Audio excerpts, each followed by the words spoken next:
I've said this many times over the last couple of years, but just like my high school basketball coach, you don't take me seriously. Every time I try to preach this gospel, you think I'm joking. I'm not. Wipe that smile off of your face, Buster. I am going to scream it once again with my whole chest. Cringe is the ultimate evil. It's the only unforgivable sin. Through the eyes of the internet, the ultimate crime is being cringe. So why am I talking about this?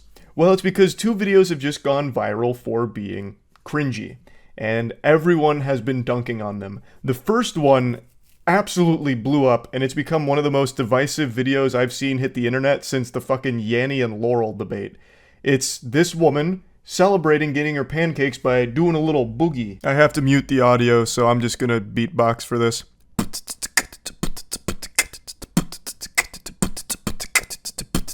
On Twitter, this video has well over 100 million views. This is the biggest tweet from it, saying we're all the person at the next table, and it's that woman in the background who's looking on confused and disgusted and annoyed about this.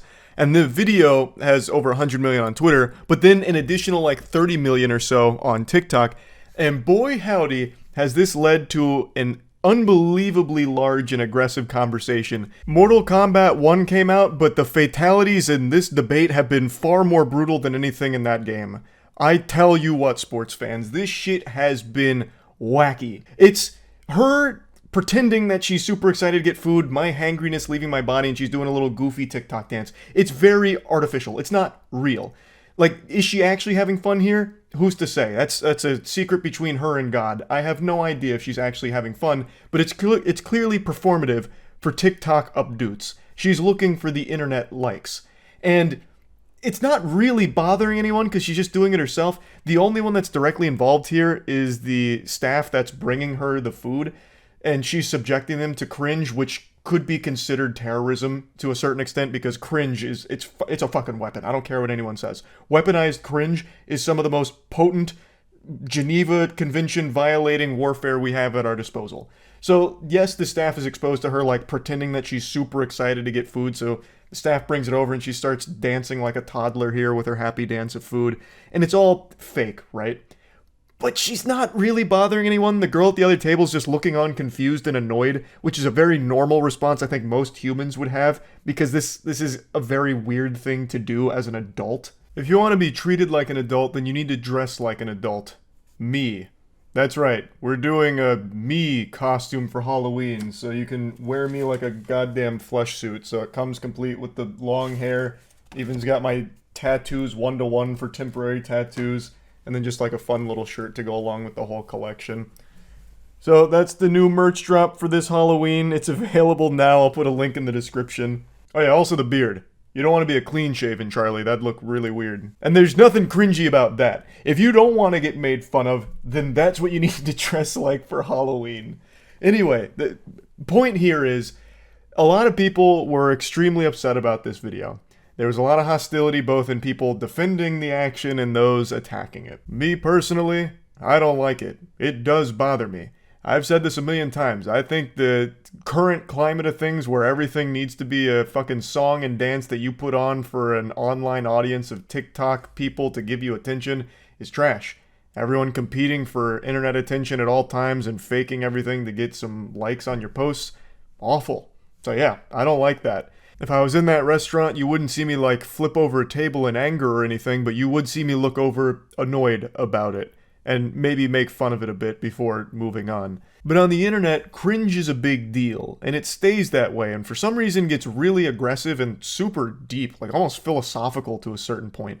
In this case, with this video, she didn't really do herself any favors because she was arguing with everybody on TikTok, and she was getting really mean and nasty in some of the comments. But the point is, people respond to cringe very harshly. Now, there is a bigger talking point I want to get to, but in order to get there, I'd like to show you the other big video that blew up only about 2 days ago as of making this video. Want to see the cringiest, most cuddly thing ever? This is called a love surge. And we do this when one of us has like so much love in our limbs that we can't contain it and feel like we're gonna explode. So Sean is having a love surge right now, and he's gonna wrap around me and shake with the electricity of love until I catch it too and start shaking, and then you explode with a love surge. I feel so much better. Don't you? Thank you. You're welcome. And that's the love surge. So much love was just surged. Sean's not wrong. There was a lot of love getting surged there. The cup runneth over on love. In fact, I think I started to feel some of the particles from that surge all the way over here. Nearly took out the power grid. Now, this also got really big on Twitter, and people fucking hated it. And they hated them for being cringy, which, as you can imagine, didn't feel super great for the woman in this video here who posted a follow-up. A lot of the duets and stitches were really funny, and I laughed a lot. I can take a joke, and I can laugh at myself. But then some of the comments got like really, really mean. And they were like wishing that like someone cheated on each other, or wishing that like DV on me, or SA, or like to unalive myself. And I think like if the goal was to make me sad, you did it. You won. She posts this video going over how all of the really mean comments made her feel, like the really personal ones wishing horrible things upon her and the family. And what really sucks is how unsurprising this is. The internet has become a place where you expect this. Anytime a video is posted, no matter what it is, if it's cringy, even if it's good, you already know there's going to be a large number of people that are going to hate it. And when people on the internet don't like something, they go to the biggest possible extreme to let you know their dislike of it, telling you to do the worst things ever and wish the worst things ever upon you. It's unfortunately very commonplace online. I remember when I first started posting on the internet, I had read somewhere a quote: when someone wears a mask, they show you their real face. So basically, it's not the most profound thing ever. When someone is anonymous, they show you their true colors. And most people aren't that nice. And so what happened here is, this was cringy, so people started being very not nice, and she posted this video hoping that maybe if you saw how it made her feel, that it would stop. And as you can probably guess, it only made it worse. The comments were saying things like, just need another love surge, or order up on that love surge to help. If there's one thing the internet hates more than cringe, it's weakness, vulnerability. If you show that something hurt you, that's the biggest possible trophy you can ever give to people online, because now they know they're getting to you and they will just keep that pressure coming. There was really nothing good that could have come from this video, but I do legitimately feel bad for her and Sean here, because their only crime was posting something cringy. I don't think they should have posted it to begin with, but that's once again just the product of everything being a competition to get internet attention. So they took a very personal thing with them being lovey-dovey and having this really quirky love surge thing they do, and they wanted to share it online, because everyone wants to share everything online all the time. And what happened here is it ended up being an awful experience. So let's tie this into what I want to talk about on a deeper level. Why cringe is literally the worst thing you can do online as a content creator, it feels like. Over the many, many years I've been online, I have seen some people do the worst things imaginable. And those people still have an audience and supporters, despite being a piece of shit that does horrible things. And then I've seen cases where someone does something a little too whimsical. They get a little too silly, and it's embarrassing.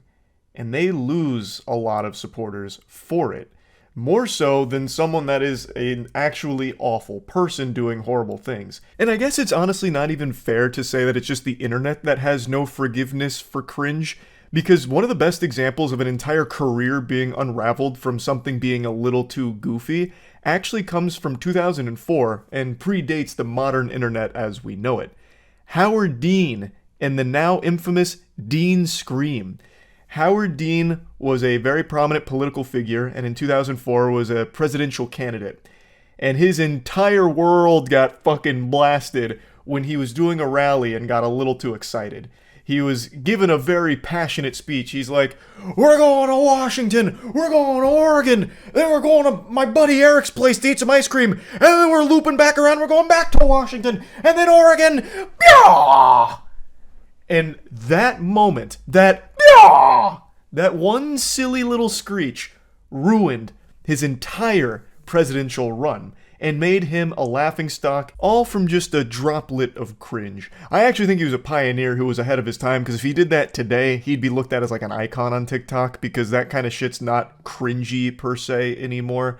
But anyway, the point I'm making here is it might not even just be an internet-specific phenomenon. It might be like a human-specific thing where we're just hardwired to dislike cringe and always hold it against the person who made us feel the cringe. I don't really know. I'm getting scientific about something that has absolutely no basis in science. It's just something I've observed for pretty much my whole life, where some people will do what I consider to be unforgivable things, like legitimately horrible, terrible, awful things, and yet they still go on to have an extremely successful career. They have tons and tons of fans. Someone like Chris Brown. Chris Brown, I think, is a bad guy. A hot take. I think he's a bit of a jerk. He has a history of beating women. He beat Rihanna within an inch of her life, and yet, look at him today. He has probably more fans now than ever. Like, he just got nominated for an award at the VMAs a few days ago, and people were cheering, applauding, losing their minds over it, celebrating. Somehow, his fans stood beside him and still support him through all of that. Meanwhile, there have been many such cases of someone posting either an embarrassing video as a YouTuber or having some embarrassing information leak or something cringy come out, and their fans like abandon them. Just like straight up drop it like, nope, I can't be seen here anymore. I don't know, it's just baffling to me. But yeah, now I'm starting to get a little lost in the rant here. Point is, with these two videos in particular, the people in them didn't do anything wrong. One of them wasn't even in public, and yet the response to it was extreme amounts of anger, which is always just interesting to me. And it's not like I'm innocent of it, like I'm super guilty of seeing some cringy things and being, surprised and even a little annoyed, even though I'm not directly involved for sure. But it's just fascinating to see like the level that people take it to and just the incredibly harsh response to something cringy. So yeah, I just wanted to talk about it a little bit. That's it. So yeah.